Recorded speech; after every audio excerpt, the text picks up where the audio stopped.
అట్లాగే వెంకటనారాయణ గారు ఏర్పాటు చేశారు. ఇవన్నీ ఒక ఆలోచనతోటి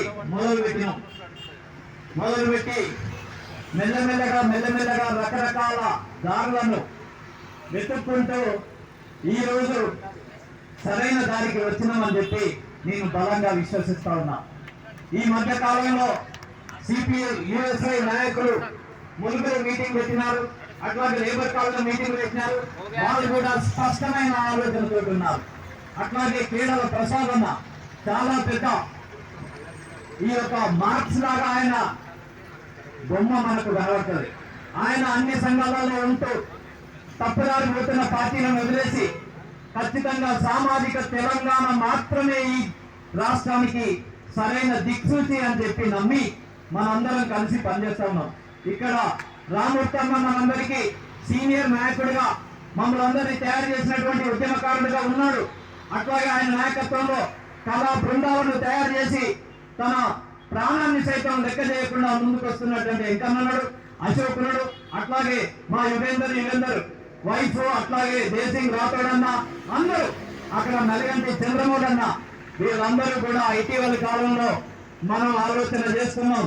ఈ దేశంలో ఏదైతే అగ్ర కులాలు చాలా జాగ్రత్తగా పరిపాలనను వాళ్ళ చేతుల్లోకి తీసుకొని శూద్రులందరినీ కూడా అందులో ప్రధానంగా భూమి ఉండి భూస్వాములుగా మారినటువంటి వాళ్ళందరినీ వాళ్ళల్లో కలుపుకొని పరిపాలన చేస్తున్నటువంటి క్రమంలో అసలు విషయం ఎక్కడ ఉన్నది అనేది మనం గ్రహించినాం. శూద్రులందరికీ కూడా విద్య రాకుండా చేయడం ద్వారా మొట్టమొదట వర్ణ వ్యవస్థ నుండి మనకు ద్రోహం జరిగితే బ్రిటిష్ వాళ్ళు విద్యను ప్రవేశపెట్టి అందరికీ విద్యను వాళ్ళు అలో చేశారు. అప్పుడు ఒకే పేరు మీద డిగ్రీ ఉండేది. ఆ రకంగా అందరిలో సమానత్వం, స్వాతంత్రం, స్వేచ్ఛ అనేటువంటి భావాలు పురికొల్పబడి ఈ అగ్రకులాలలో ఉన్నటువంటి వాళ్ళల్లో కొందరు ముందు పడితే వాళ్ళ వెనకాల శూద్రులందరూ కూడా నడిచినారు. జాతీయోద్యమం సక్సెస్ అయింది. కానీ జాతీయోద్యమంలో అసలు భవిష్యత్తులో ఈ రాజ్యాంగం ద్వారా అందరం సమానమే అని చెప్పి రాసుకున్నాం, ఇది ఎక్కడ అమలు జరుగుతుందో అని చెప్పి మళ్ళా అదే విద్య ద్వారా ఈ దేశంలో ఉన్నటువంటి ప్రజలందరికీ కూడా మనందరం సమానం కాదు అనేటువంటి భావాన్ని ఎక్కియాలంటే ఎలా చేయాలి అని చెప్పి చూసి వర్ణ వ్యవస్థ లక్షణాలను విద్యా వ్యవస్థలో చొప్పించారు. అది 4 గ్రూపులను ఇంటర్లో ఏర్పాటు చేయడం ద్వారా దాన్ని మనం పట్టుకోగలిగినాం. ఈ రోజు మనం మాట్లాడితే ఎక్కడ ఎవరు ఎదురు చెప్పలేని స్థితి వస్తున్నది. అందుకే మనం ఒక డిమాండ్ చేస్తా ఉన్నాం, విద్యను ప్రజాస్వామీకరించాలి. అంటే ఒకే పేరుతో డిగ్రీ ఇవ్వాలి, ఏ సబ్జెక్ట్ అయినా చదవడానికి అవకాశం ఉండాలి, అందులో నుండి ఇంకే సబ్జెక్ట్ అయినా వెళ్ళడానికి అవకాశం ఉండాలి. తద్వారా మాత్రమే ఈ దేశంలో ఉన్నటువంటి శూద్రులకు విముక్తి జరుగుతుంది. అది బ్రిటిష్ వాళ్ళు ఉన్నప్పుడు ఉండే దానికి సివి రామన్ ఎడ్యుకేషన్ క్వాలిఫికేషన్సే మనకు ముఖ్యం. ఆయన ఎంఏ చదివి ఫిజిక్స్ లో నోబెల్ వచ్చినాడు. ఎంఏ అందరికీ ఎంఏనే ఉండే, మరి ఎందుకని ఎంఏ, ఎంకామ్, ఎంఎస్సి అని చెప్పి ఎంఎస్ వాళ్ళు ఎక్కువ, ఎంటెక్ వాళ్ళు ఇంకా ఎక్కువ, వాళ్ళ తర్వాత ఎంబీబీఎస్, ఎండి వాళ్ళు ఎక్కువ అని చెప్పి ఎక్కువ తక్కువలు విద్యలో చొప్పించి మన మనసుల్లోకి తీసుకొచ్చినారు. తద్వారా మనం ఈ రోజు ఈ రకంగా దగాకు గురవుతా ఉన్నాం. ఎవరిని నమ్మినా కూడా మనల్ని మోసం చేస్తా ఉన్నారు. అట్లాగే విప్లవోద్యమం పేరు మీద 50 సంవత్సరాలు నడిపినా కూడా ఈ రోజు దిక్కుతోచని పరిస్థితిలోకి వెళ్ళిపోయినాం. కారణం ఏంటంటే మనకు అసలు ఇక్కడ జరిగినటువంటి మోసం ఏందో అర్థం కాలే. ఇప్పుడు మనకు దొరికింది ఒక పెద్ద ఆయుధం. ఆ ఆయుధం నుండి మనం ఇచ్చేటువంటి నినాదమే సామాజిక తెలంగాణ. ఆ సామాజిక తెలంగాణ నినాదానికి బేస్ తెలంగాణ ఉద్యమ సంఘాల ఐక్య కార్యాచరణ కమిటీ. అందులో మనం అందరం సబ్బండ కులాల వాళ్ళు ఉన్నాం. బీసీ, ఎస్సీ, ఎస్టీలో జనాభా ప్రాతిపదికగా మనమెంతో మనకంతా, ఎవరెంతో వారికంతా, మేమెంతో మాకంతా, ఇవన్నీ ఒకే నినాదం.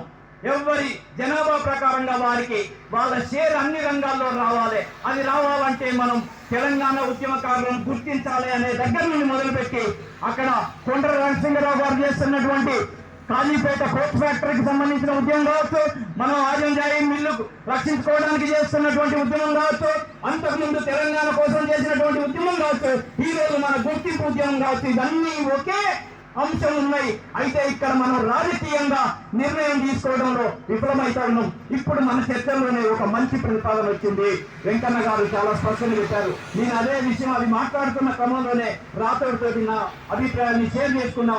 ఇక్కడ ఉన్నటువంటి మనం ఒక గ్రూప్ గా తయారై ఈ సమ్మర్ లో మొత్తం తెలంగాణ ఉద్యమంలో పాల్గొన్నటువంటి ఉమ్మడి వరంగల్ జిల్లాకు సంబంధించినటువంటి నిజమైన ఉద్యమకారులను గుర్తించడానికి మనము ఒక శాంపెన్ ప్లాన్ చేద్దాం. కేసీఆర్ చేతులు పట్టుకుందాం. అరే ఖబర్దార్, నేను చెప్తున్నా, మీరే రచనలు కేసీఆర్ చేతులమైన తెలంగాణ అని చెప్పి 6 నెలలు నోరు మూసుకొని ఉన్నా నేను ఆ మాటలు అందుకు నాకు బెదిరింపులు వచ్చినాయి. నేనేం చేసినా ఆయనకు దీటైనటువంటి వాడు ఎవడు అంటే రేవంత్ రెడ్డి అని చెప్పి అర్థం చేసుకొని రేవంత్ రెడ్డి తోటి అప్పుకు రిలీజ్ చేయించిన వీర సంసార్ అని చెప్పి యూట్యూబ్ ఉంటది. యూట్యూబ్ లో 13 నిమిషాల 13 సెకండ్ల చిన్న వీడియో ఉంటది, మీరందరూ కూడా చూడొచ్చు. అట్లాగే నేను చెప్పే ఫిలాసఫీకి సంబంధించింది ఒక 14 నిమిషాల వీడియో ఉంటది. మా కాలేజీలో నేను సైన్స్ డే సందర్భంగా ప్రసంగం చేసినాయి. అట్లాగే అనేక సందర్భాల్లో నేను మాట్లాడినటువంటి అనేక వీడియోలు ఉన్నాయి. దాంట్లో ఫిలాసఫికల్ గా తప్పనిసరిగా ఈ దేశానికి కావాల్సినటువంటి నిర్దేశనం చేయగలిగేటువంటి సత్తా మనకున్నది. చాలా మంది ప్రొఫెసర్స్ విని మనకు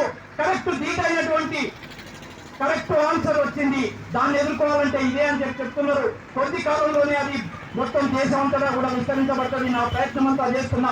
అందుకు మనమందరం కలిసి తెలంగాణ ఉద్యమ సంఘాల ఐక్య కార్యాచరణ కమిటీ పేరు మీద ఇంతకాలం మోసం జరిగిన దానికి జరగనియద్దు. వచ్చే ఎలక్షన్స్ లో చాలా మార్పులు తీసుకురాబోతున్నది ఈ ప్రభుత్వాలు. ఆ మార్పులు కనుక అమలు చేస్తే ఇంకా భయంకరమైనటువంటి పరిస్థితులు రాబోతూ ఉన్నాయి. అయితే వాటిని వాళ్లకు మెజార్టీ ఉన్నది కాబట్టి అమలు చేస్తారు. వాటిని మనకు అనుకూలంగా ఉపయోగించుకోవాలి. మనకు ఎప్పుడైతే ముందు వరుసన నిలబడ్డటువంటి మన నాయకులు వాళ్లకు ఆర్థికంగా లేదు, సామాజికంగా వెనుకబడ్డారు, ఇంకా అనేక రకాలుగా ఇబ్బందులకు గురైన వీళ్ళను మనం నాయకులుగా ప్రజెంట్ చేయాల్సినటువంటి అవసరం ఉంది. మనల్ని మనం గుర్తించుకోవాలి, మనల్ని మనమే గౌరవించుకోవాలి, మనకు మనమే నాయకులుగా ఎదగాలి. ఈ రకంగా రేపు భవిష్యత్తును మనమే తీర్చిదిద్దుకోవాలి. ఎవరిని నమ్మినా మనల్ని మోసం చేస్తా ఉన్నాడు. మీ అందరికీ తెలుసు. ఇప్పుడు కోదండరాం గురించి చెప్తా ఉంటే కడుపు తరుక్కుపోతా ఉంది. ఎలక్షన్స్ కు 2 నెలల ముందు చెగువేరా కూతురు మంగళవారం వచ్చినప్పుడు హైదరాబాద్ లో మీటింగ్ జరిగితే నేను అక్కడికి 10 మందిని తీసుకొని పోయినా. నేను చెప్పిన ఫిలాసఫీని సార్కు చెప్తే ఒక్కటే మాట్లాడు, అందరికీ మ్యాథ్స్ ఉండాలి అని అన్నాడు. ఎస్, అందరికీ మ్యాథ్స్ ఉండాలి అని చెప్పి నువ్వు ఎందుకు చెప్పలే? ఎందుకు మోసం చేస్తావు ప్రయోగి? ఇప్పుడు అడుగు. అందరికీ మ్యాథ్స్ ఉండాలి, అందరికీ భవిష్యత్తు ఉండాలి, అందరి విద్యార్థులకు నౌకర్లు రాయాలంటే అందరికీ మ్యాథ్స్ ఉండాలి. ఈ రోజు కంప్యూటర్ సైన్స్ ఒక ప్రధానమైన సబ్జెక్ట్ గా మారింది. ఆ కంప్యూటర్ సైన్స్ లేకుంటే బతికే పరిస్థితి లేదు. 3 లాంగ్వేజెస్ ఉన్నాయి, అందరికైనా ఒక లాంగ్వేజ్ కాలే. ఏ రాష్ట్రంలో కూడా 3 లాంగ్వేజ్ లేదు. మన ఒక్క రాష్ట్రంలో ఆంధ్రప్రదేశ్ అర్థం ఉన్నాయి. ఒక మదర్ టంగ్ అయినటువంటి తెలుగు, రెండోది ఇంగ్లీష్ ఉండాలి. ఈ యొక్క సబ్జెక్టు లాంగ్వేజ్ తీసేస్తే దాని ప్లేస్ లో కంప్యూటర్ సైన్స్ పెట్టొచ్చు. మన పోరగాళ్ళంతా కంప్యూటర్ సైన్స్ అవుతే ఎవరి బతుకు వాడు పట్టుకుంటాడు. ఈ గవర్నమెంట్ మీద ఆధారపడాల్సిన అవసరం లేదు.